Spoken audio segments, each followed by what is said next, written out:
அன்பு உள்ளங்களுக்கு ஒரு பணிவான வேண்டுகோள். தேர்தல் முடிவுகள் வந்து கொண்டிருக்கிறது.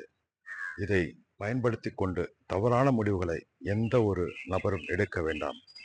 இந்த தேர்தலினால் நீங்கள் உயிரை மாய்த்துக் கொள்வதன் மூலம் உங்கள் குடும்பத்தாருக்கு மட்டுமே மிகப்பெரிய இழப்பு.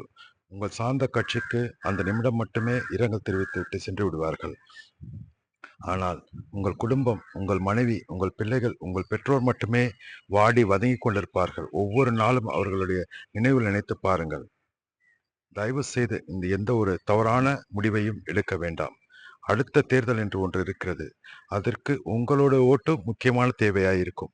அதை கருத்தில் கொண்டு 31ஆம் ஆண்டு நடைபெற இருக்கிற தேர்தலை சந்திப்போம் என்ற உறுதியோடு உயிரை மாய்த்துக் கொள்ளாமல் வெற்றி நடை போடுங்கள். நமக்கு யார் ஜெயித்தாலும் நமக்கு ஒன்றுமில்லை. நாம் உழைத்தால் மட்டுமே நமக்கு எல்லாம் என்பதை நினைவு கொள்ளுங்கள். மற்றவர்களுடைய செய்கைகளுக்காக நீங்கள் அவர்கள் தோற்கிறார்கள், இவர்கள் ஜெயிக்கிறார்கள் என்று மட்டும் நினைத்து உங்கள் உயிரை மாய்த்துக் கொள்வதன் மூலம் யாருக்கும் எந்த ஒரு பிரயோஜனமும் இல்லை. உங்கள் குடும்பம் மட்டுமே வாடும் வதங்கும் என்பதை நினைவு கொள்ளுங்கள். தயவு செய்து உங்கள் ஒவ்வொருவருடைய அன்போடு வேண்டுதல் செய்கிறேன்.